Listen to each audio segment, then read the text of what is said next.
Space Mobile Podcast. We just basically from their phone be seamless. Regardless of where you are, we don't want the user even to know that it's connected by satellite. Listen, the opportunity that we have is very, very, very large. Hey everybody, I am back. I'm broadcasting from my car, waiting for my son. He has soccer practice that goes late. So I'm here with you on what was initially, for most of the day, brutal day of the markets. It just seemed everything, especially growth and momentum, just going straight down, grinding lower the entire day. And so that was painful. But then I think, like many of you, I was looking forward to Blue Origin's New Glenn launch, which initially was planned for basically right at around 3 o'clock. And then, of course, as always happens with, when you're launching a new vehicle, that got delayed because they wanted to check a few things. And then eventually they launched and had 100% successful mission, which was something that I think all of us were hoping for, but didn't expect. Maybe at best, similar to the first New Glenn launch, you might have had a successful reach of orbit and delivery of payload and then call it a day. Maybe the booster didn't land, but today they hit everything. And that's huge. That's huge in the sense of, for our country, having two reusable vehicles, Falcon 9 and New Glenn. And then also for the space industry, I think by having a new competitive launch provider, which happens to be the largest, that's really going to change the dynamics for customers who want to send stuff up to space, but also break open the current for I think what most people recognize as a monopoly that SpaceX has. I think that's going to be opened up a bit. And obviously there's a number of other competitors that are nipping at the heels and will be bringing additional capacity, throughout 2026 and then especially in 2027. But yeah, this is a huge day. And the reason why I think, for those people unaware, AST Space Mobile shareholders are ecstatic and elated. The reason for that is, the company, going back to 2024, made a big commitment by deciding to procure some launches on SpaceX Falcon 9. And they've probably procured a few more launches, and I'll go into that in more detail. But in 2024, that summer, Scott, Abel, and the management team, made a big bet on Blue Origin, and meeting with Blue Origin and outlining the company's needs for launch in the coming years, and then lining that up with what they viewed as a great launch vehicle, New Glenn, and that potentially lining up with their needs. They decided to make a big commitment back then in terms of selecting Blue Origin as a primary launch provider, and then making financial commitments as such, which is putting forward the down payments for those launches. And so that was a big, I think we all, at the time when we found out the company had signed multi-launch agreements, and everyone was, on the one hand, Blue Origin made sense. On the other hand, everyone was secretly hoping for SpaceX because, Falcon 9 is a tried and true vehicle, right? And so I think everybody was secretly hoping that they would book most of the launches on Falcon 9. That would have, de-risked the launch plans. And so when the company made the announcement that they had signed MLAs, and we learned that, Israel would be the first launch, and then SpaceX Falcon 9 would be the second. And then it sounded like there would be another SpaceX Falcon 9. And then from that point on, there was a majority of Blue Origin New Glens. I think everyone was like, oh yeah, that's great. But then secretly was like kind of nervous because at that point, when the company had made this commitment, New Glenn had not even launched. And it wasn't until January of the following year, this past January, that New Glenn had its first launch, and I remember, we were all ecstatic to see them successfully get to orbit and deploy their payload. Then, of course, the booster didn't land, and so later, what we found out, of course, is that I guess on reentry, these things are tricky, and I'm not an engineer, but um, when you have the fuel kind of swishing around, I guess there was some issue and they couldn't relight the booster, and so that's why they didn't land it. And so I think what people have forgotten, though, like during that period of time, it's understandable that they worked out that issue. And I remember talking to um, management at AST Space Mobile, and they felt very confident.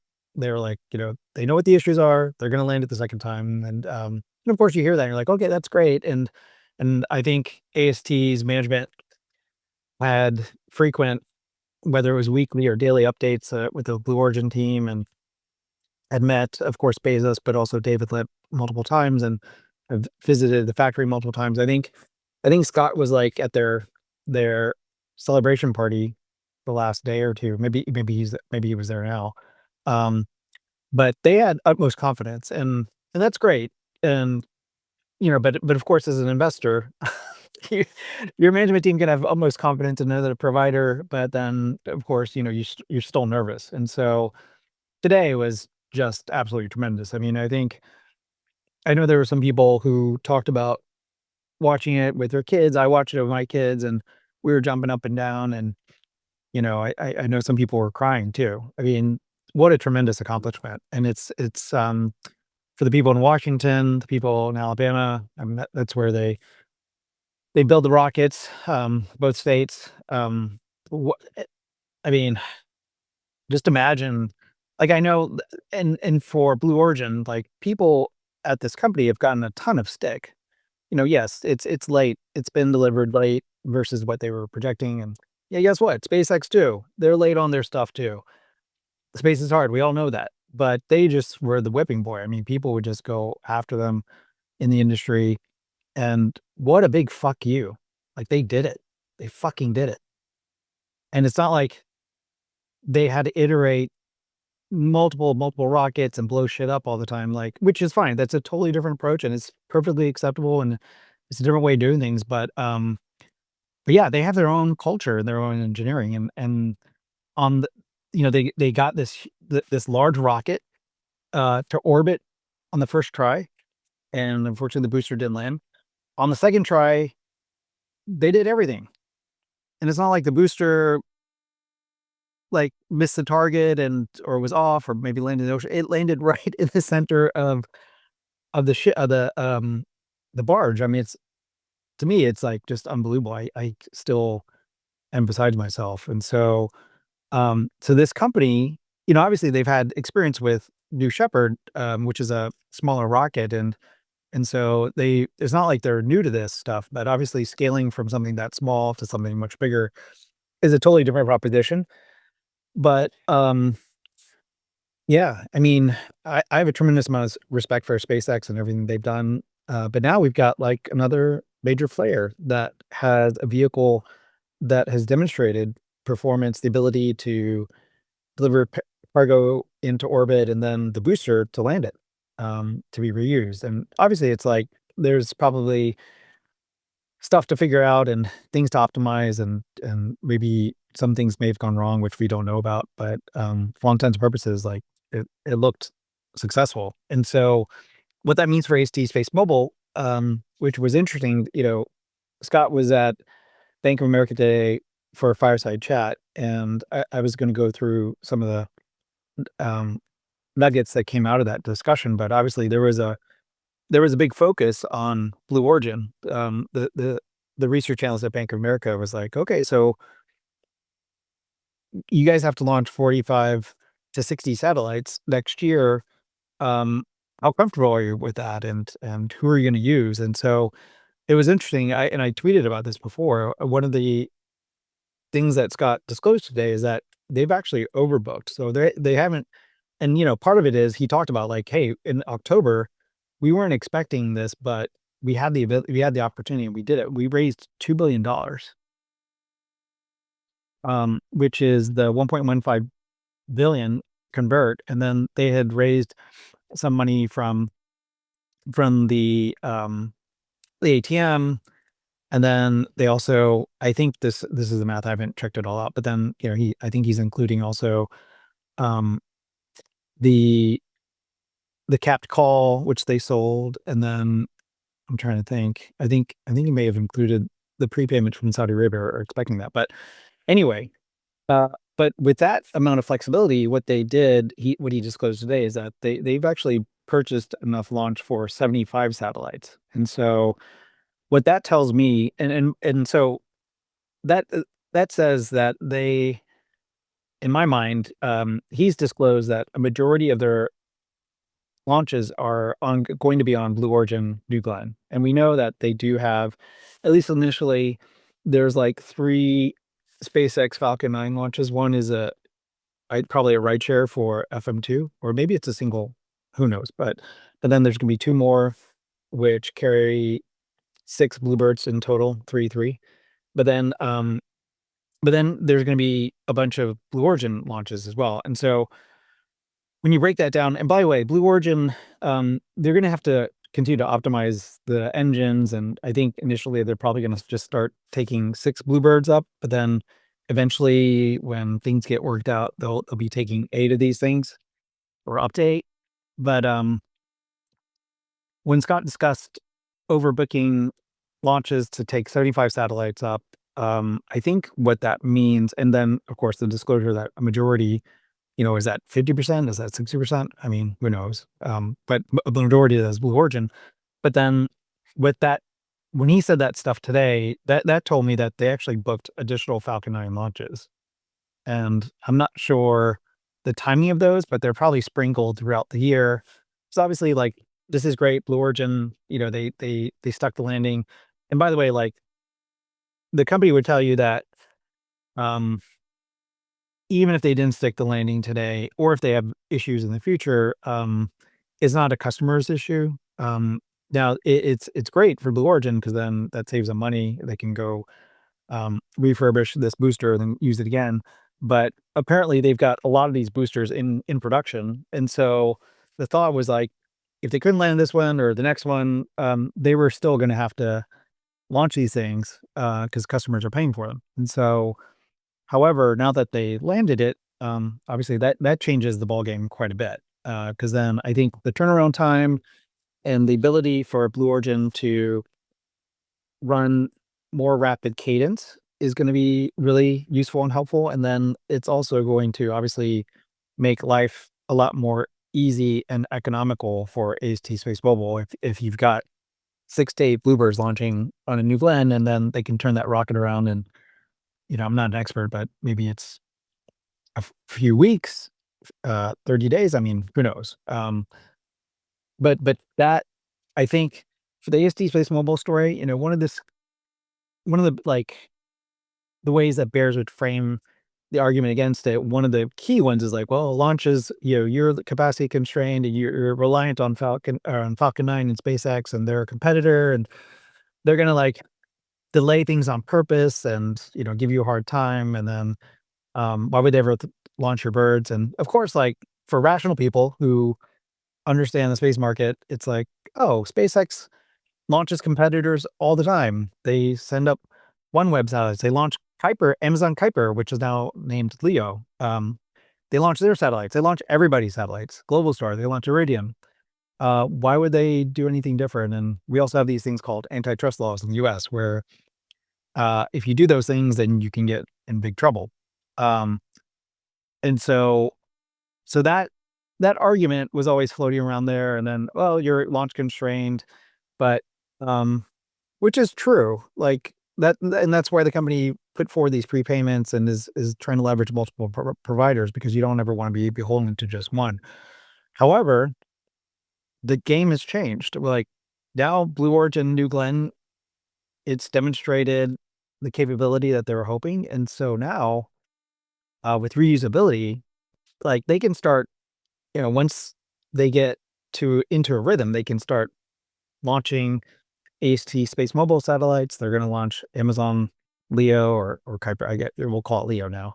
They're fixed wireless satellites. And so yeah, the game has completely changed. And so I think it's going to take some time for the market to digest this because people don't associate, obviously, like if the booster didn't work or if Blue Origin has a problem, then bears will come out and say, "Oh, AST's in big trouble." But then once it works, I'm sure people aren't going to really recognize the two kind of being somewhat connected. But I thought about it today. It's like, oh, when the next Blue Origin launch, and I don't know when our satellites will go on Blue Origin.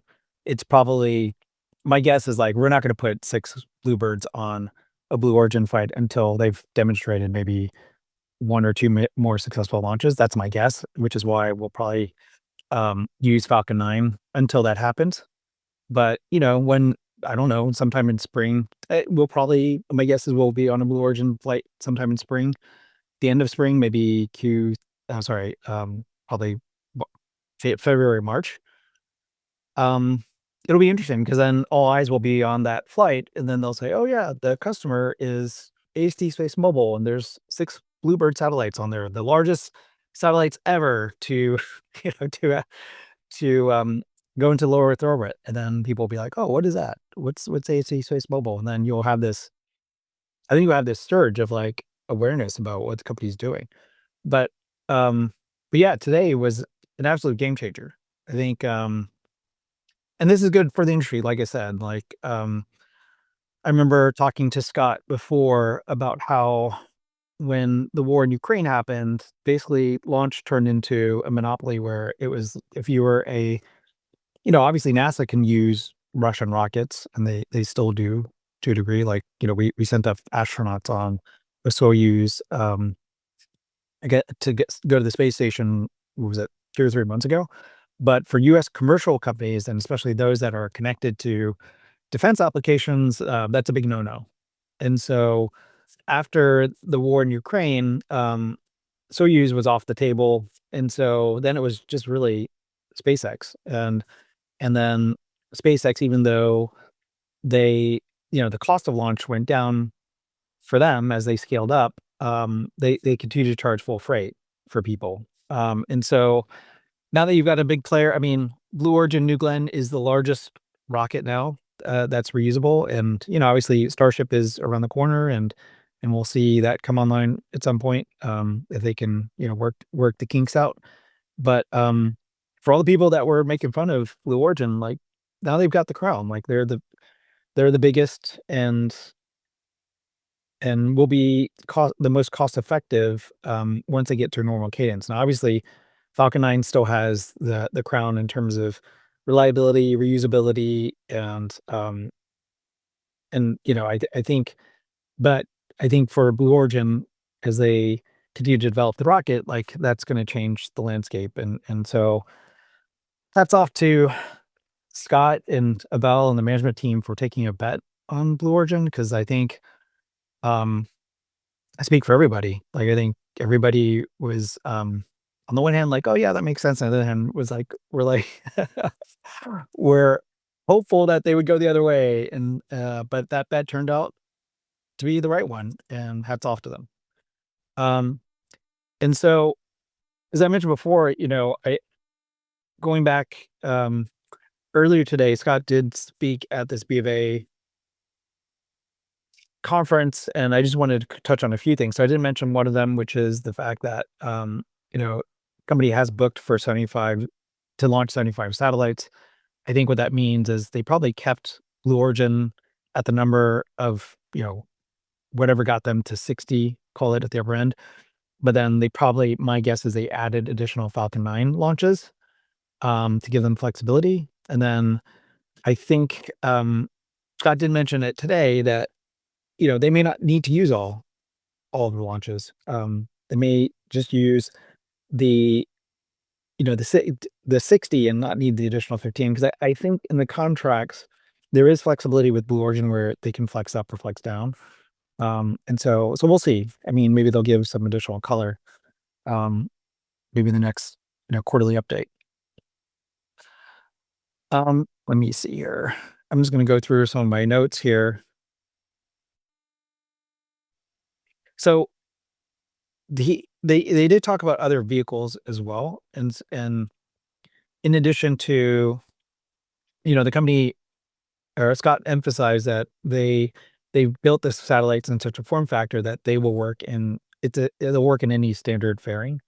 And so today he specifically mentioned Japan's Mitsubishi Heavy Industries H3, Europe's Ariane 6, ELA Vulcan or Atlas, and then of course SpaceX, Blue Origin, or sorry, SpaceX Falcon 9, Blue Origin New Glenn, India LVM3, and then he also shouted out Rocket Lab, Relativity, and others, um, which he was saying that 2026 will still be somewhat constrained, but by the time 2027 rolls around, it's the company's view that there will be plenty of launch because you've got a number of different vehicles that are coming online or will have matured by then, where they will be, reliable vehicles that they can use. Um, let's see here. He was asked about some of the commercial contracts, and he went into a little more detail around the makeup of those. And so, there's this idea of either on a subscription and this is a, consumer who subscribes through, like say an AT&T or Verizon. There's the add-on service where it's split 50/50. Um, and there, if a user adds the service and they pay for, some package that you could do it on, a gigabyte or something like that, then that would be pretty straightforward. Or they could also do plan inclusion, where for premium plans, they would just charge the operator on a per subscriber basis. And so what he was saying is like, it will be up to operators to kind of figure out what mix shift they want there. Um, but what he was saying though is that there are in these contracts, you know, they continue to want to guide people down towards these MNOs towards revenue prepayments, and then there will be minimums. And so, um, he did mention, and I think he was talking about Saudi Telecom, that those minimums that are in that contract, they would be disappointed if they don't well more than exceed those minimums. And so, and it sounds like it's not just something in the Saudi Telecom contract, it's also something that exists in Verizon and AT&T and T and Vodafone and others that they're working through. So, I think on the commercial side, I think we're gonna be pretty surprised. Like, once the service is rolled out, there will be, the ramp is gonna be higher than we or perhaps the market thinks too. Um, but, like, in going back to the minimum revenue commitments, he was like, "These are basically floors," and he's like, "These floors are," as I said before, like, the expectation is that they're gonna well outperform those floors. Um, and so let's see here. Yeah, so prepayments, they'll be the prepayments will be recognized once it's applied as the service is ramped up, and then there are quarterly or annual minimums that will need to be trued up. And so what he was saying is that once they're at scale, revenue recognition, at least initially, will be a bit lumpy, but then once they're at scale and they get a bunch of subscribers on, it should be pretty smooth and it'll be predictable, just like normal institutional investors or retail investors, you like to see a subscription model like a Netflix where, um, if a subscriber is paying 12, 13, $14 a month, or in this instance, sorry, $10 a month, and you get half of that, um, then as you add more subscribers and it's recurring revenue, it's high margin. And remember, like, this service is something that people will use in very specific times, but they're not going to be using it constantly. And so you can sell it multiple times, which is great. Um, and so what he was saying is that, over time as they scale, the revenue will be very smooth. And as we know, like, the margins on that are going to be something approaching, EBITDA margins gross margins are going to be somewhere in the 80s, 90s%. So it's going to be very profitable. Um, And so he did give a little color around revenue, and he talked about how they're still guiding to 50 to 75 million. of revenue in the second half of 2025. But that's not, recurring revenue. That's not the level they expect once they're at full scale. And he was saying like, that's just like turning on the engine, and it's demonstrating how the engine works, and and that customers are willing to pay for the service. But then he was saying, 2026 will be significantly above that second half 2025 guidance. And he said, they think 2026 will get them perhaps to cash flow break even, like that level or above. And then 2027 will be the first full year of commercial service in key markets.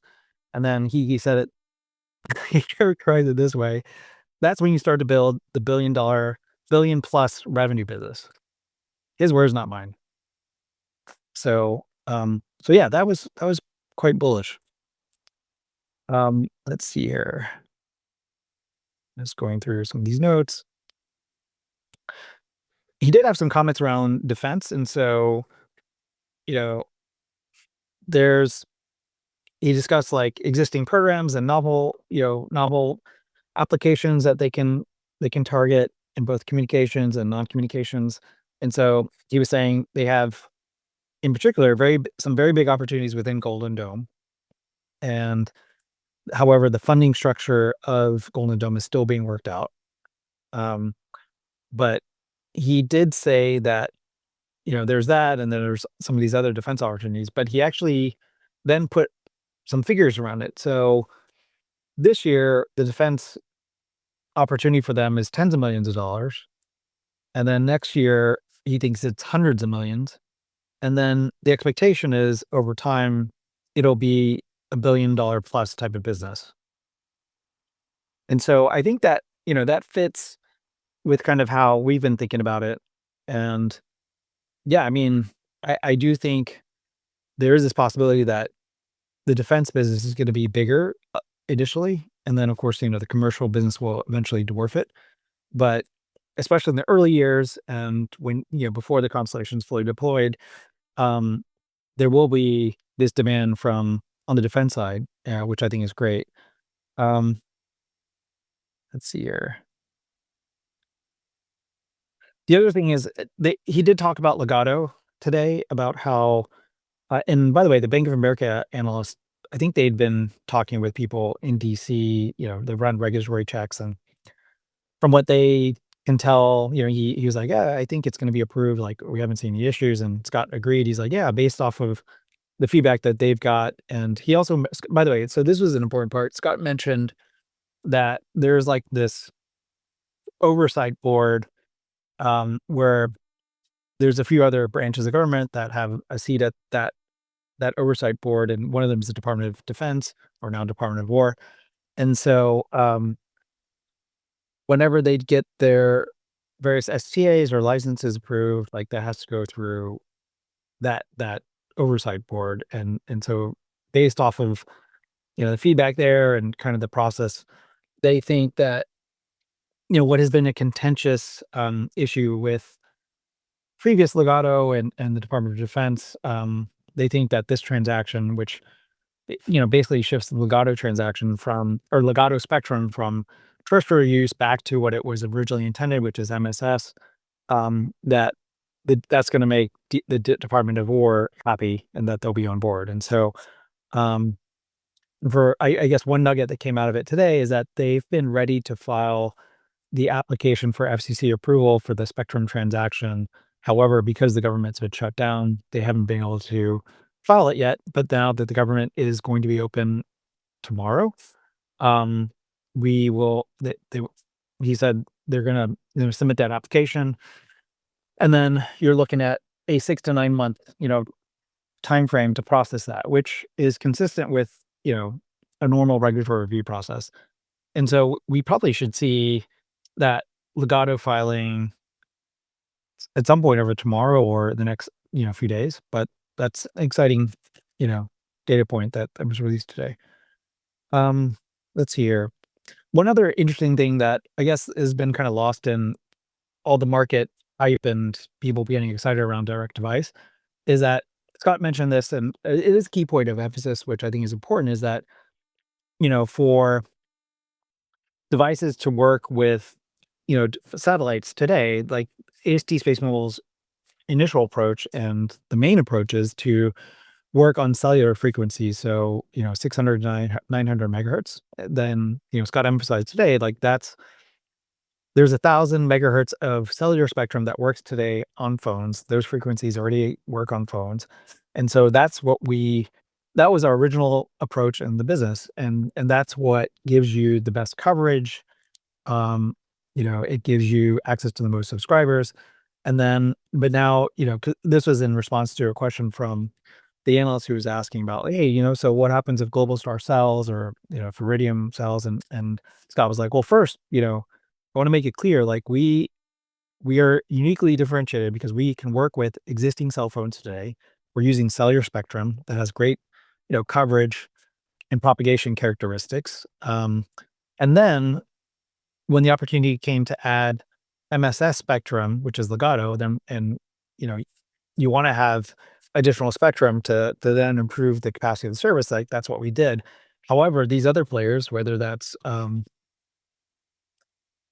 know if it's Global Star and whatever they're trying to figure out to do, or if it's Iridium, or Starlink for that matter. Starlink today, for those that don't know, operates at 1900 megahertz, which is it's 1990, so it's effectively MSS spectrum. It's T-Mobile's PCS G block.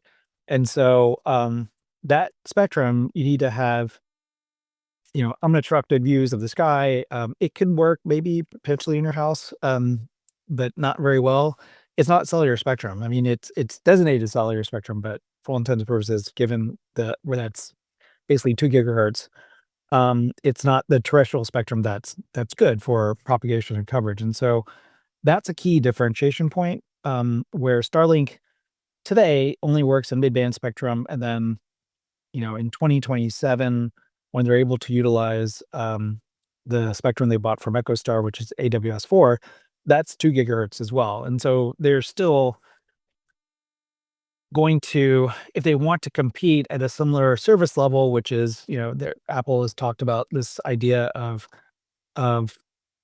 you know, a positive user experience where you can just use the phone. You don't have to worry about pointing at the sky or doing all these things. Like that's not Global Star. That's not Iridium.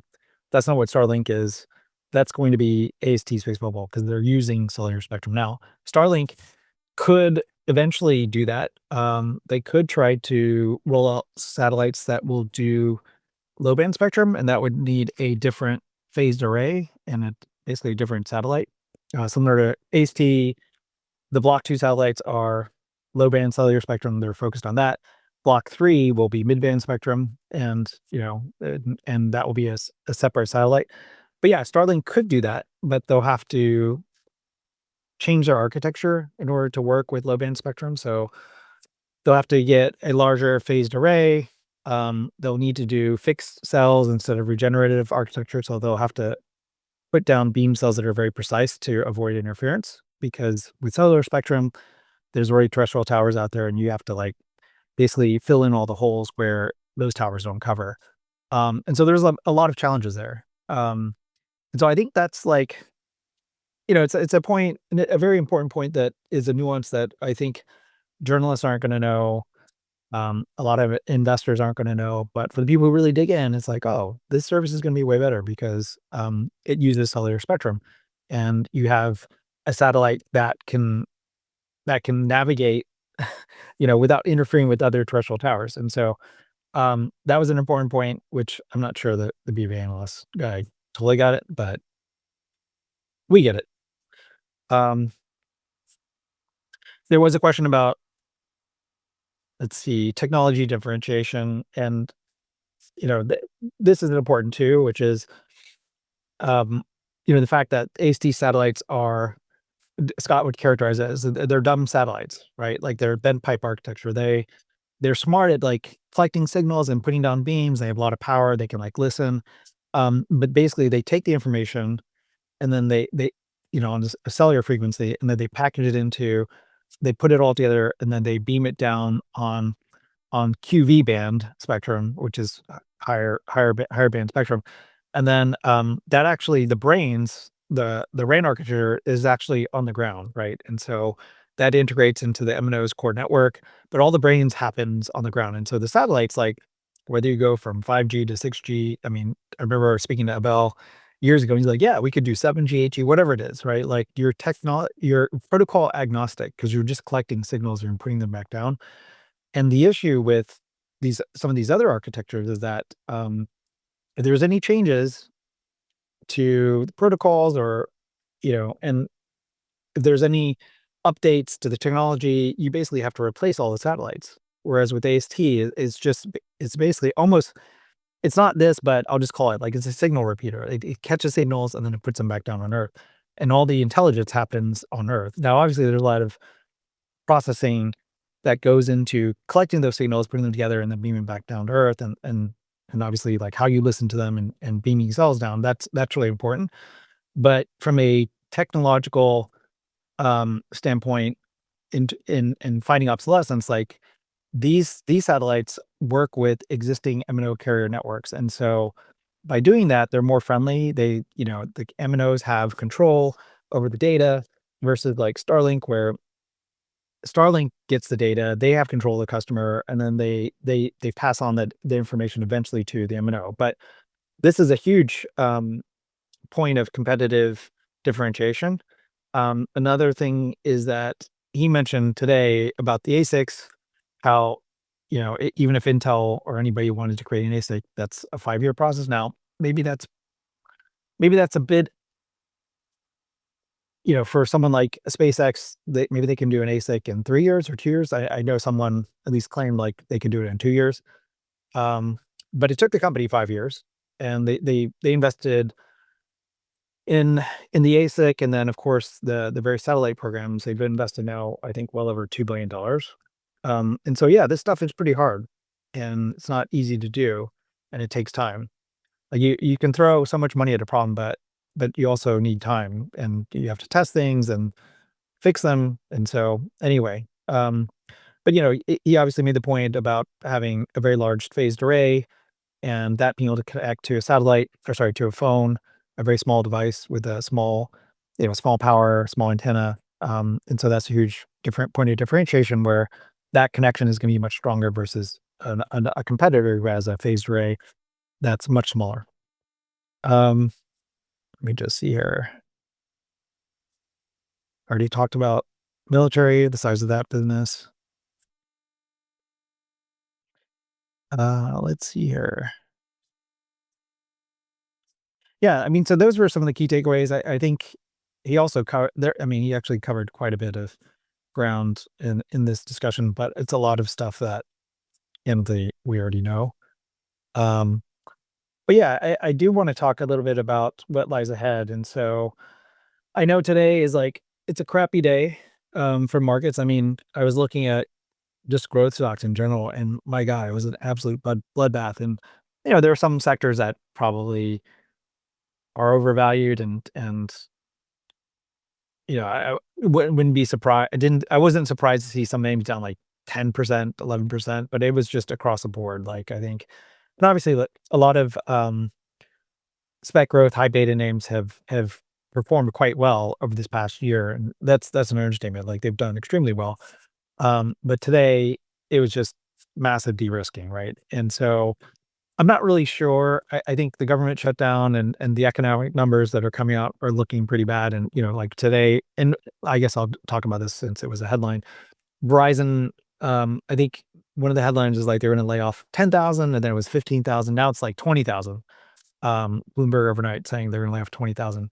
And I think, to me, that's not unexpected because I think a lot of the carriers are quite bloated, and candidly, I think they just appointed a new CEO who's gonna try to reinvigorate things and drive growth for the company, and they're cutting some employees. They're also removing some of their own direct distribution, and maybe they're gonna start looking to sell phones at the retail level through distributors versus their internally owned stores. Um, but yeah, I think obviously carriers are under tremendous pressure, and so, to a layperson, they might be like, "Well, if Verizon's in trouble, like, is that is that a bad thing for AST Space Mobile? And it's like, no, that's actually a good thing. It's a good thing that from a perspective of, they're under pressure to deliver growth, number 1, and number 2, they're clearly cutting people because they're trying to cut costs and increase margins. And so, lo and behold, you've got this company called AST Space Mobile. They just signed a, commercial agreement. I guess it's been 3 weeks now. What does AST do for them? Well, number 1, it, gives them a new service to sell to their customers. And that service is going to increase ARPU, average revenue per user per month. That service is also going to reduce churn, which is a huge pain point for MNOs. Um, for an MNO to acquire a new subscriber, it's like a few $100s, right? Like they buy you out of your plan, or they might give you a new phone. There's marketing costs associated with that, and so it's expensive to acquire new customers. And but on the flip side, so this is a selling point. They can go after T-Mobile customers. Maybe they'll go after, if they position the right way, they might win some AT&T customers, which of course AT&T is going to offer a similar type of service, and they're going to, maybe get some Verizon customers. But the idea is that both of them are going to point their guns at T-Mobile and just take all those customers, right? But aside from acquiring customers, like this whole service, if you can imagine being able to tell someone like, hey, you're going to have 100% guaranteed coverage no matter where you are, that's going to reduce churn, right? Churn is like a big, it's much easier to keep an existing customer. You don't have to go out and buy them. But if you can satisfy them, then they'll just keep paying their monthly bills, and they'll upgrade their phone. And, there's all kinds of things that are good about keeping somebody at your service. And so for Verizon, on the subscriber side, is huge. It's like, we're going to sell you a new service. We're going to add more value.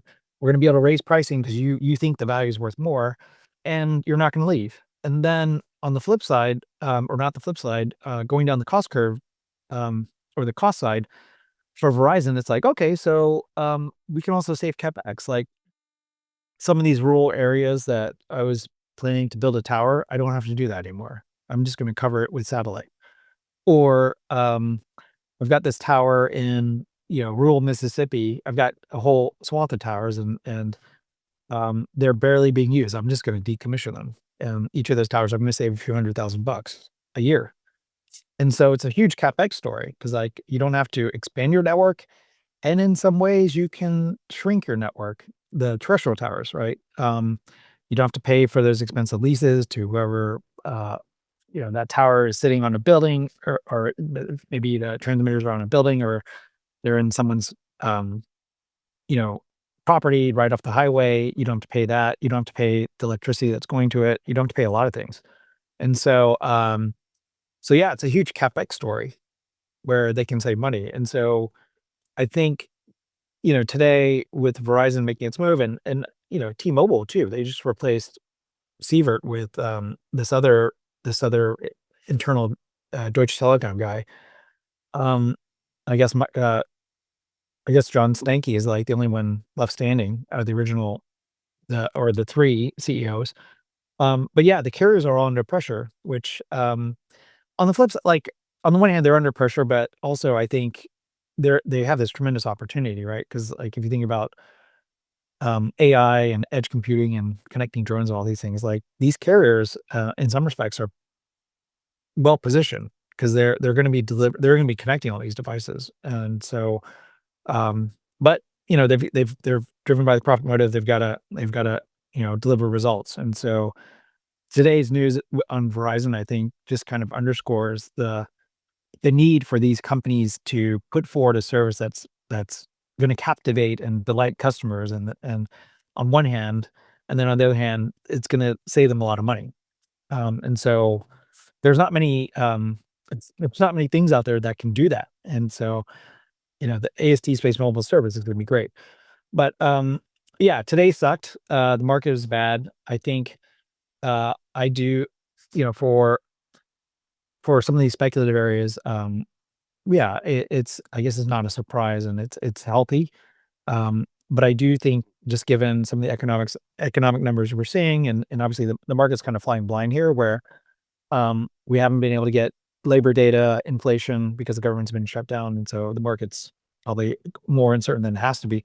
But I still think for AST Space Mobile, like we've got a number of huge catalysts, and so we're set up quite well heading into the end of the year. Now, obviously, if the market crashes, it's going to crash, and I don't think it will. I think this administration is incentivized to keep the market somewhat stable, if not going up. I also just looking at what one of the New York Fed governors was saying is that I think bank reserves are quite low, and we've already shifted from ending of QT, and um, it sounds like the Fed is going to start making asset purchases in order to build up reserves, and so that's going to be introducing liquidity into the system, and we know what that does. And I'm in the camp that I think we get another cut, interest rate cut in December. Obviously, the Fed doesn't want, they were a bit more balanced about discussing that, and yeah, it's not guaranteed, and of course, like they're going to inject some uncertainty to keep things somewhat constrained, but I think they will have to cut rates. But anyway, I think as long as the market doesn't completely unravel, we've got a bunch of great things that are coming up. So we've got, obviously Bluebird 6 is in India. It's being integrated into LVM3, and that's going to go up the first or second week of December. In the next 2 weeks, we've got Bluebird 7 that will be delivered to Florida, and that will launch probably mid to late December.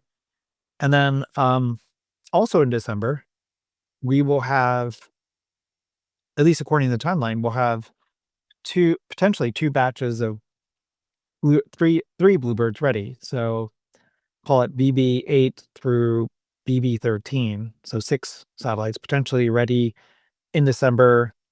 Do they ship in December? Who knows? But they'll probably be delivered sometime in January or early January and launch sometime in January. And so there's a lot of big catalysts that are coming up. And when you couple that with the fact that now that the government's reopened and we started to see some of the comments to AST Space Mobile's application for US market access, that process is coming to a head. And so we could see, and I know Chairman Brendan Carr had put out a tweet saying, there's a lot of things they got to do to get back into the seat and, start reviewing different applications and start approving things or whatever. But I do think we have a really good shot of getting FCC approval for US market access by the end of the year.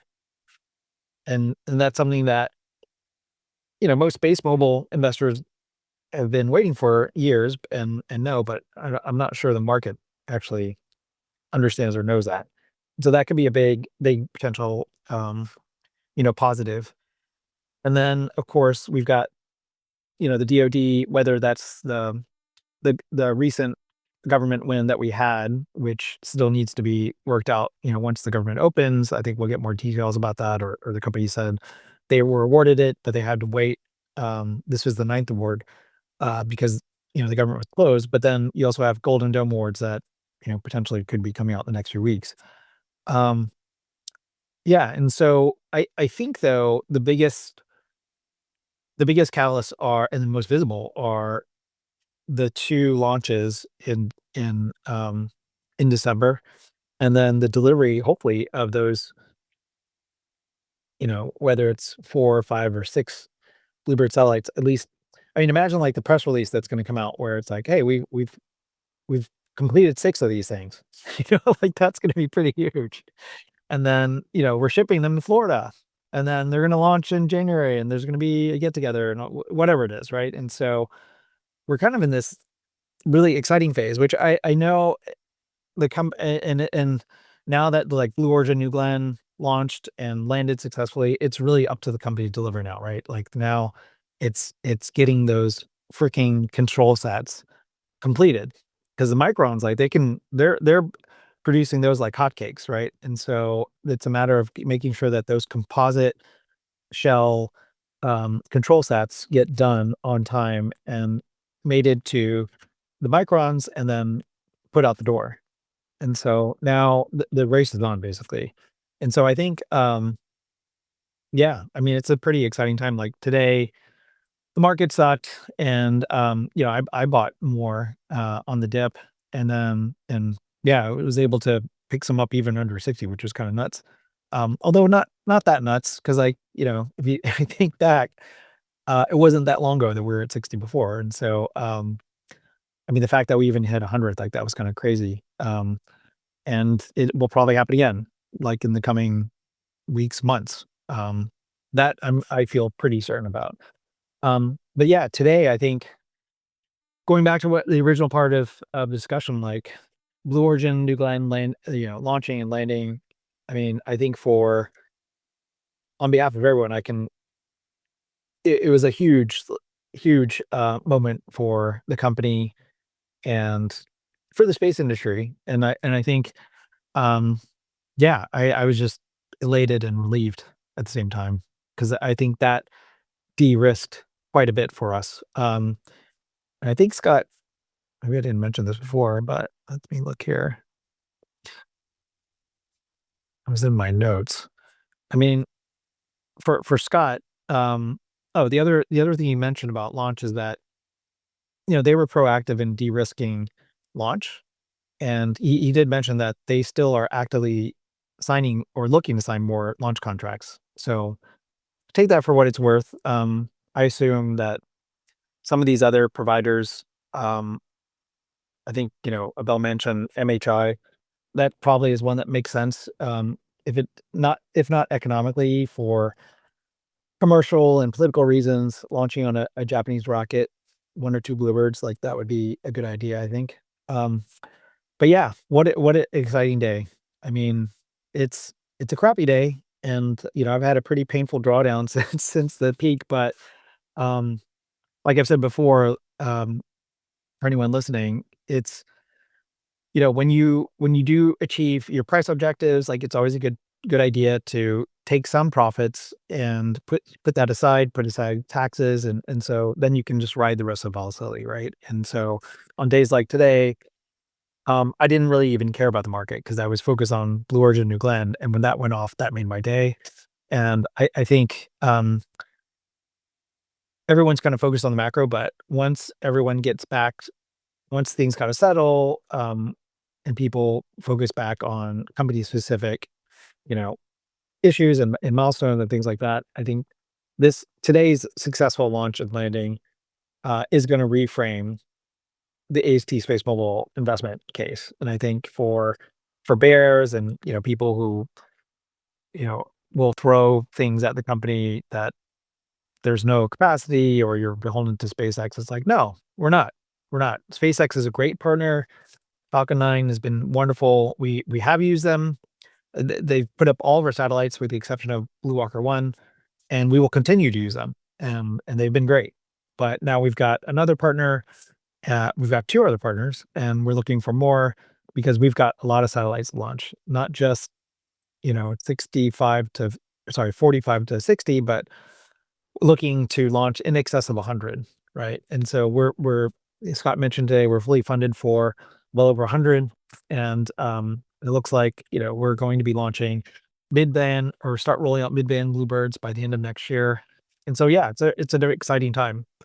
But anyway, I've been rambling. I hope this was informative and helpful, and I think yeah, everyone should crack open a beer or however you choose to celebrate. But today was an amazing day, and I know no one likes to lose money, but the Blue Origin New Glenn news, I think once it sinks in and people start really understanding what the implications are of that, and this goes for not just AST Space Bubble, but for other companies. I mean, like Rocket Lab today, what a great success that they were able to get those two satellites up there, which, I think some people don't know that, but Rocket Lab, the two Escapade satellites were made by Rocket Lab, and so that's a great, accomplishment for them.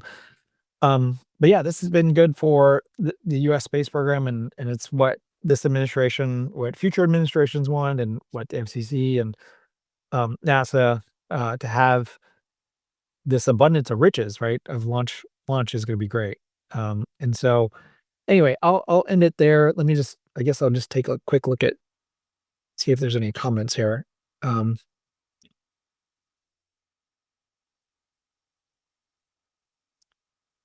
Let's see. Presumably, every country will need their own ground station for sovereignty purposes. Is this a complex operation more so than what we're already doing? Think of iridium in its sector orbits. Um, yeah, I mean, the way that so this person, thanks for the question. The way that the satellites are architected is that send down they send down signals, and you need a ground station. When the ground station is where the brains are, and so you can architect these things two ways. You can either put all the brains in the satellite, or you can put all the brains on the ground. And when you have a an architecture where if you put all the brains in the satellite, if there's any changes you need to do, um, then you have to change the satellite. Like if the protocols change or if anything new technology comes out, that satellite has to be changed. And also it requires more power, it has more complexity, um, versus having a gateway where the brains are on the ground, and the satellite's just sending stuff down. But to your question, like, does that introduce complexity? It does, in the sense that you over multiple countries, you might well, in the EU, for example, the EU is gonna be comfortable in landing all the data in Germany, for example, or Spain. But in some smaller countries, yeah, it could introduce a bit more complexity. But I'm sure the company can work that out. Like, for example, Saudi Telecom covers the Kingdom of Saudi Arabia, but they also cover, what is it? I think 13 other countries. And so my guess is that they will use those gateways in Saudi Arabia and perhaps a few other countries, but to provide um, all the management of that data, if you're a STC, customer in those other countries or in the Kingdom of Saudi Arabia. But yeah, I have been thinking about that. I mean, it is going to be a bit more complex, but I feel quite confident the company has thought about that and will work it out. Um, let's see. Any insight into the production cadence in stage ones for New Glenn? Apparently, they have many stage twos already. Well, Scott mentioned it today, and I mean, he didn't say the exact number, but he said they've got a bunch of stage one boosters in production or ready, and so he's been at the factory. I think he spends quite amount of time down there. So yeah, I take him for his word. But I don't know if that means like there's three of them ready or there's two or five or. But I will tell you, like they have an extra one because the one they launched today landed, so so they can use that one again. Um, let's see. When do you believe this revenue ramp will start up? Well, I mean, we already have a revenue ramp right now. We've got 50 to 75 million this second half. And then Scott mentioned that, in terms of gateway sales, they're expecting that to average 10 million a month. And then they've got military contracts that are kicking in. I think he mentioned they're hoping to get into the hundreds or 100 million next year. And the commercial side, I think, um, you know, you're going to start seeing some ramp. And so my guess, I mean, I think the street has maybe it's like you know what? I don't wanna misspeak here, but I think, I would expect us to next year have maybe 200 million in revenue or so. I mean, we'll see. But that's gonna ramp up quickly into billions, right? The following year, once commercial service is launched, you'd probably in 2027, you're looking at several hundred million to up to 1 billion if, of course, timing goes right. But yeah, the ramp is gonna be pretty insane. So hold on to your diaper. Let's see. Just looking at some of these questions. Some of them are not questions.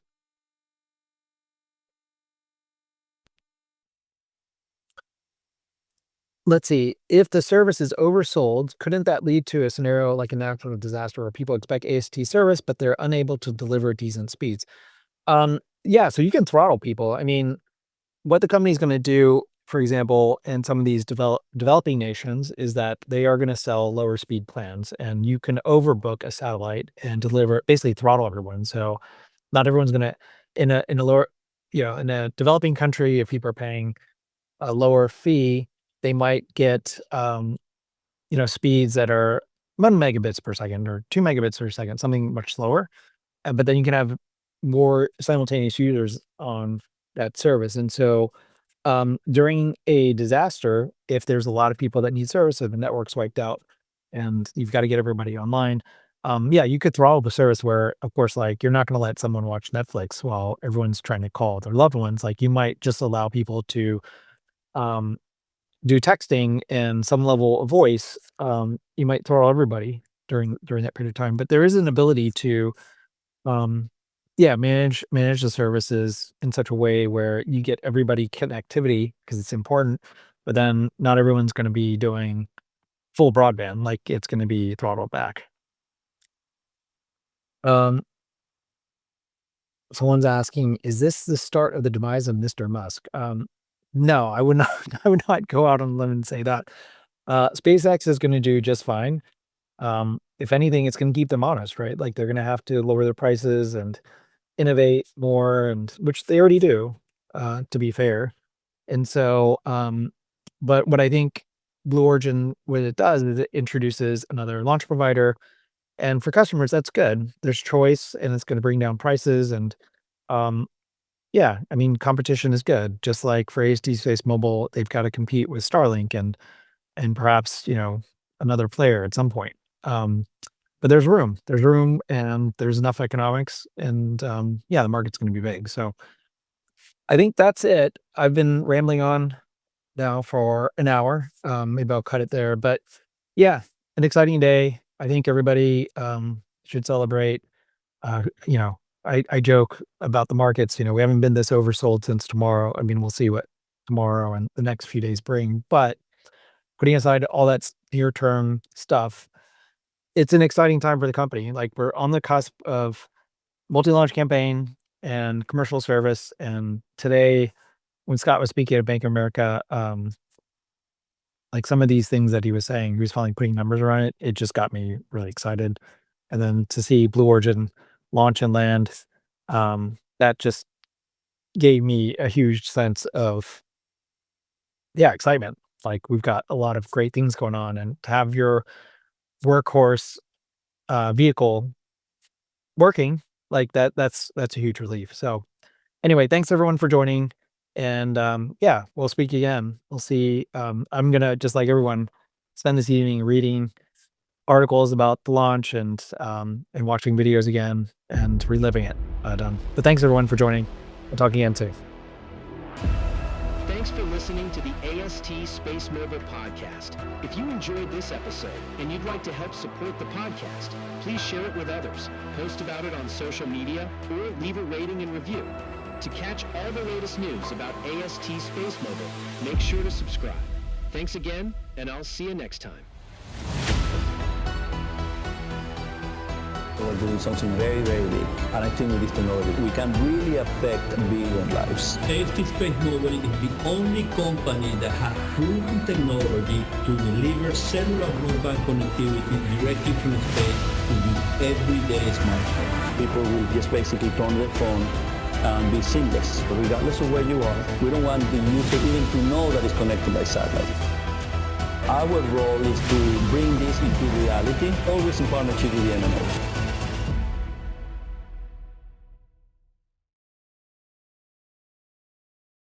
Listen.